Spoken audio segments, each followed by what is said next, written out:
find an integrating factor and solve the differential equation. So this is given in something like m dx plus n dy 0, and we know that if m parcel m with respect to y is same as nx parcel of n with respect to x, in that case we call this ODE an exact, and we have method to solve an exact ODE. So here if we find parcel m with respect to y, parcel of m with respect to y, we get this, and parcel of n with respect to x, this. Obviously they are not the same, so this is not an exact. Okay, in some cases we can make it exact.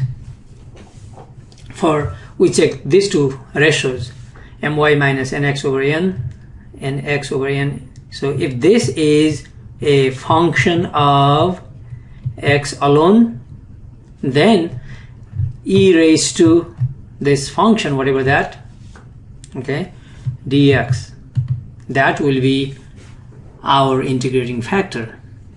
In the same way, if this is a function of y alone, if this is a function of y,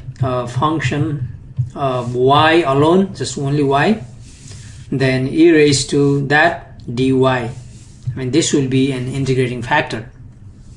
Integrating factor means when we multiply through by this function, this ODE becomes an exact. Okay, and which one to choose first?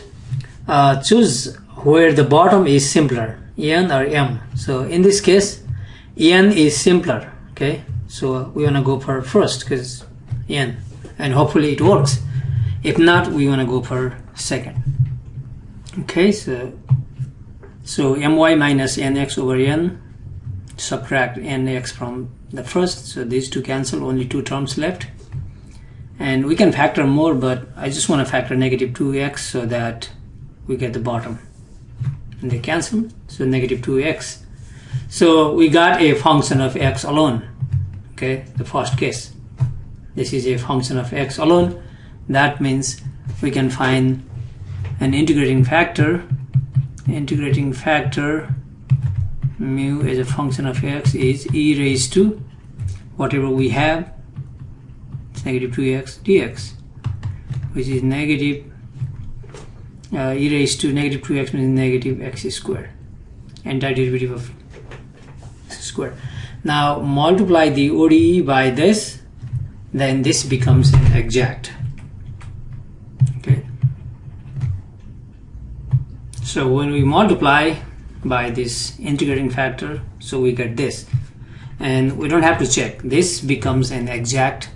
And now our new m is this with times e raised to negative x squared, that's m, and this is our n, and this is an exact ODE. So we follow the procedure of solving an exact ODE. So now since our new ODE is an exact, there exists a function f in xy such that partial derivative of f with respect to x is the first and partial of f with respect to y is the second, and the solution is just the function to be determined, that function equals c. Okay, this will be the function.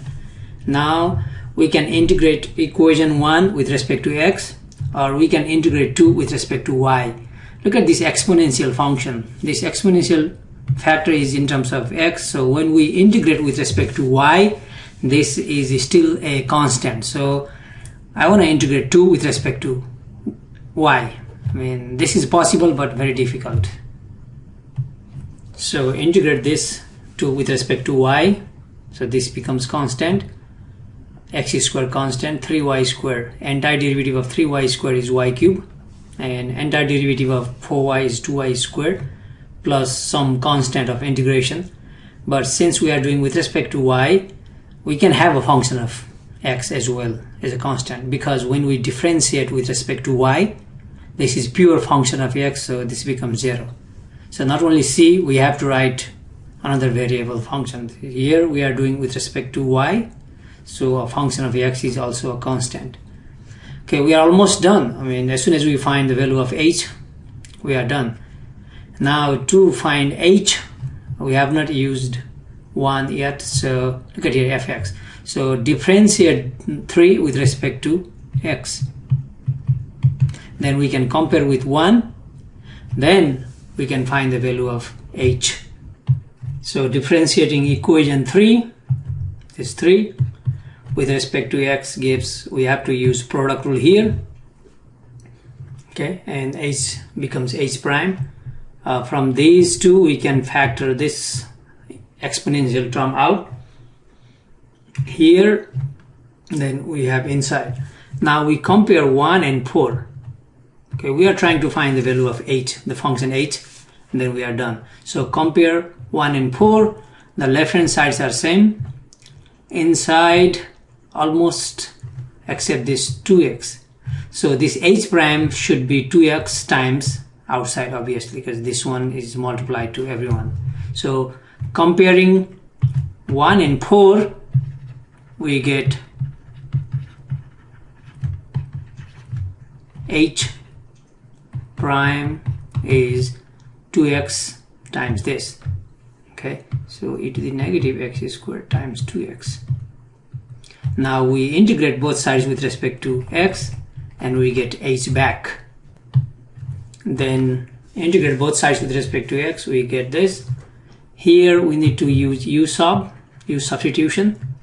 Derivative of negative x squared is negative 2x, so here's a negative to counter that negative here, and this becomes like eu du, which is just eu, and this negative outside.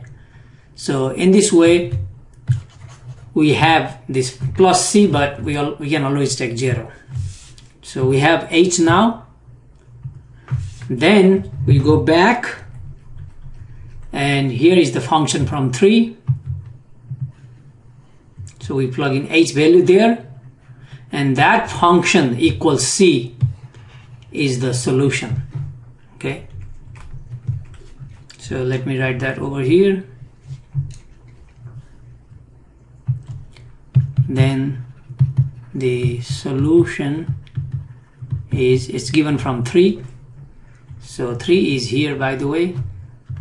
F equals c, so e to the negative x squared y cubed plus 2y squared plus h is negative e to the negative x squared equals constant. This is it. Or look at these two terms. We might want to factor e to the negative x squared, which is not needed, but we can factor x squared y cubed plus 2y squared minus this one is also 1 equals c. Final